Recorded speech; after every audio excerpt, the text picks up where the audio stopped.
Hi there, I'm Dan Goodine, and today we're going to be replacing engine mounts and transmission mount on a Gen 2 Dodge Viper. Pretty easy, straightforward job. No real specialty tools needed today. You can do it with a lift or without a lift. A couple safety items with today's job. If you're using a 2-post lift, you're going to need 2 of these jack stands or similar. One of them is going to be used under the engine to lift it up slightly to get the mount and the bracket out, and the other one is going to be used at the rear of the car to support it so you don't flip your car off your 2-post lift while you're lifting the engine. 4-post lift, not really a problem, just need 1 jack, preferably one of these and not your sliding pneumatic jack, because it tends to get in the way. If you're doing this on the ground, just need a regular car jack, one that can reach. That's it. A couple of items we're going to need for today's job. Anchor engine mounts, part number 2710. These are $10 to $20 a piece. Your basic engine mount. You can also get energy suspension engine mounts and some other polyurethane ones, and even some with a better, newer design. Varying costs for those, obviously, but today we're just putting the basic mounts in. The transmission mount. This guy here is an energy suspension one. The reason I have this is super good deal, advanced auto parts with coupons and rebates and whatever. This ended up being about $20. So normally $35 to $45 for that. Here in the manual, it gives a very brief description of how to do this job. Really doesn't do it justice or show you much.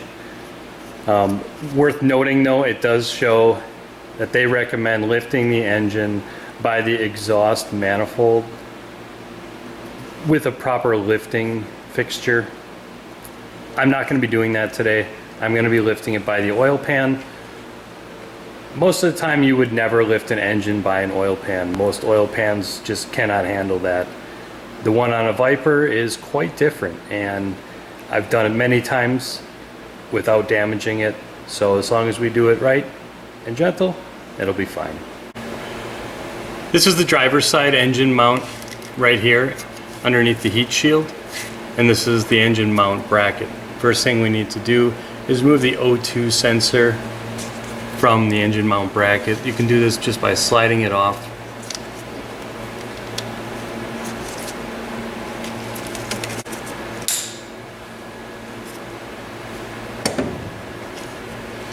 Cut the cable tie to give you some more room.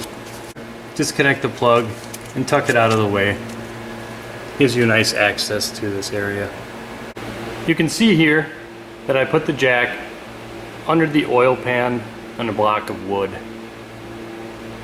Like I said earlier, most times you would never lift an engine by its oil pan. At the rear of the car, the cross member where the exhaust mounts to is where I'm going to place my jack to add the extra stability so the car doesn't fall off the lift. This is not a place that you want to jack the car up with normally. However, we're just using it for stability purposes, and it's more than sufficient for that. Next, you would break both of these bolts free using a 9/16 on each side. Once you break these free, you can get an air ratchet in there. Once you remove the 2 nuts, one of the bolts should come out pretty easy. You may need to adjust the pressure on the jack a little bit to raise or lower the engine, so that way it pulls out straight. The other bolt, however, you can see it's hitting the exhaust manifold. Hold off on taking that one out. Next, you're going to want to take the 3/4 inch nut off of the bolt that's currently holding the mount bracket and the mount to the frame of the car. Again, that's 3/4 inch on the top and on the bottom. You're probably going to want a pretty good breaker bar and also some penetrating oil to get this guy free. It has more exposure to the elements and it's an untreated bolt. Here's a better look at the nut from the underside. You can see I've sprayed some penetrating oil on it, but it is pretty rusty. After you remove the nut, I recommend going to the other side, the passenger side, and doing the same steps. Removing both of the nuts that secure the bracket to the engine, pulling out one of the bolts, and then also removing the large 3/4 inch nut and bolt that hold the mount to the frame. This will allow you to lift up the engine a little bit more. When it comes to removing the top bolt of the bracket, it'll almost certainly hit the exhaust manifold or the headers. Depending on the type and style you have, you may have more or less clearance. But generally, I would recommend using a small 1/4 inch drive hooked onto a 3/8 air ratchet or something similar, and a pry bar just to push it out as you turn it, and it'll guide its way through. When you reinstall these, be smart, put them in the other direction, and this will never be a problem again.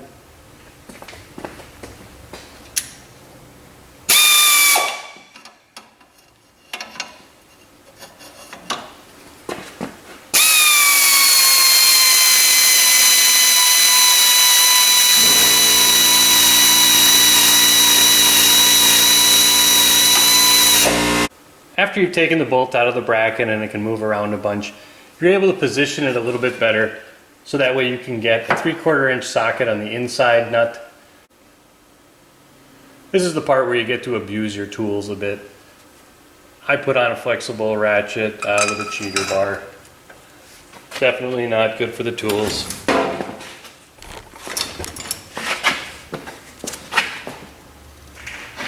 A lot of times you will snap the nut right off the stud.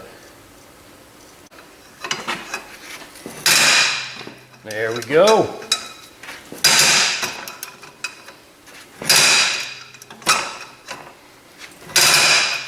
The sound of success.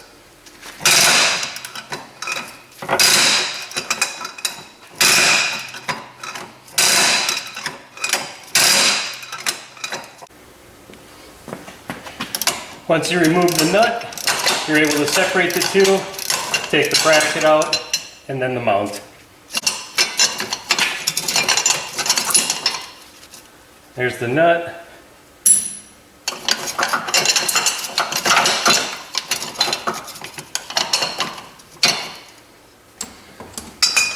Jack the engine up just a little bit more.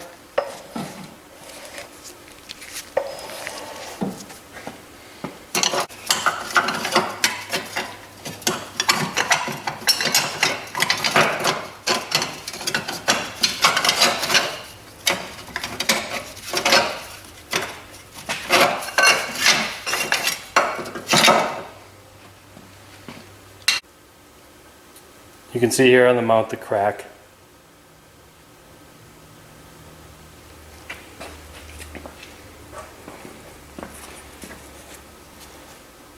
It's very separated on the other side.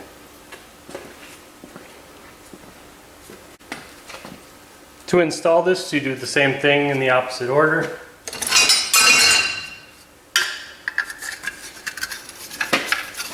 Put the heat shield back over the mount.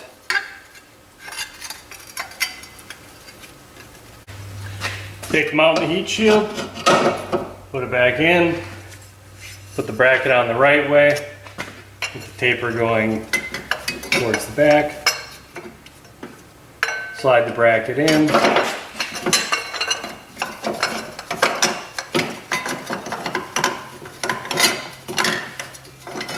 Jiggle it a little bit.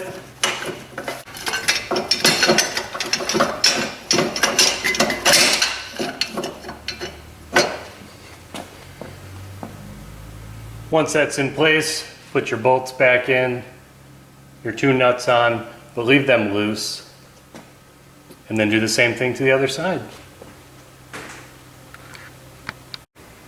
Once you've installed the mounts and the brackets and heat shield on both sides, you can tighten down the two top bolts that hold the bracket to the engine.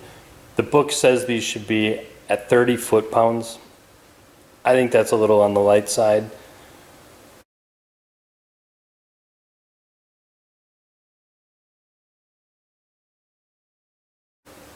You can then loosely install the two 3/4 nuts onto the studs of the mount. The next step would be to lower the engine very slowly while still being able to manipulate the mount between the bracket and the frame, aligning it just right before the engine sits in its spot. You want to pay attention to both sides because the engine doesn't lift exactly the same. Once the engine is setting on the mounts, both driver and passenger side, you can then torque down the nuts. Book recommends 75 foot-pounds on those. Another thing I would recommend is once you have the engine setting on the mounts, before you fully tighten them down, is to just put some kind of a level or straight edge underneath. Across the oil pan is fine. Basically, you're checking to see if the engine is straight and that there's not any significant lean towards one direction or the other before you fully tighten them down. After you install and tighten both the top and bottom nut for the engine mount, make sure you reinstall the O2 sensor connection on the plastic clip. If you're like me and you broke it, just take a tie wrap and tie wrap it out of place. I also like to throw one around the wires themselves. Here's a look at the passenger side. Okay, now we're moving on to the transmission mount. First thing we want to do is take off this bottom plate, the 12 bolts holding it on. 15 millimeters, pretty good fit for these.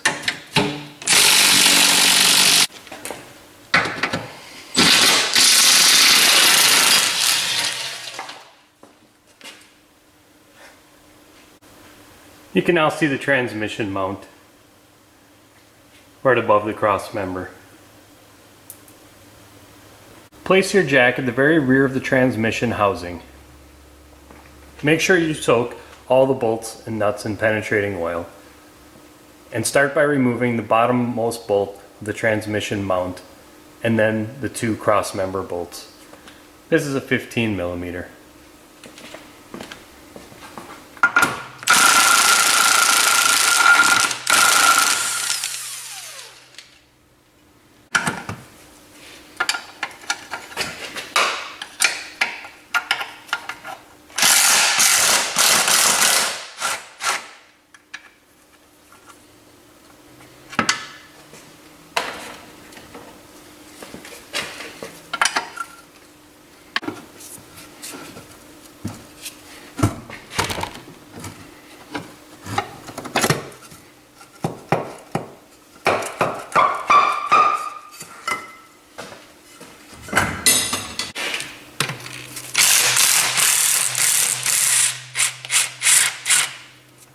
Remove the two mounting bolts. These are also 15 millimeter.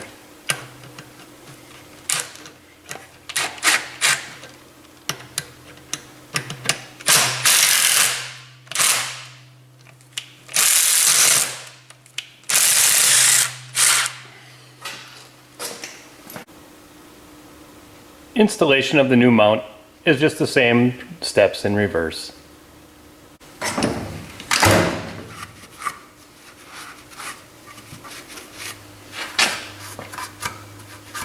Clean out the mounting points to make it easier to install the cross member. Also wipe off the cross member, get all the junk off of it.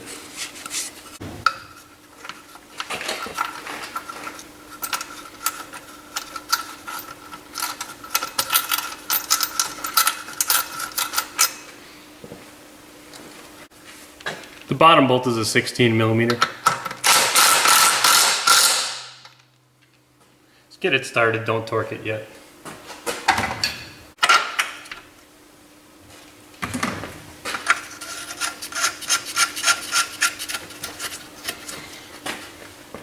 Release all tension before you tighten these bolts.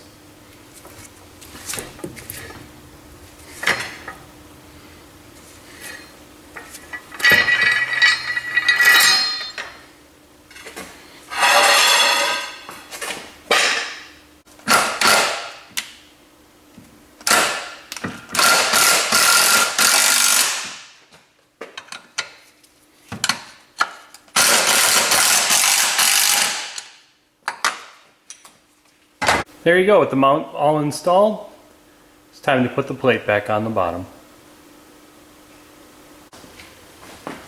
The manual refers to this as the underbody splash shield, and it doesn't give specific torque specifications for it. So pretty much the typical tight, but not too tight.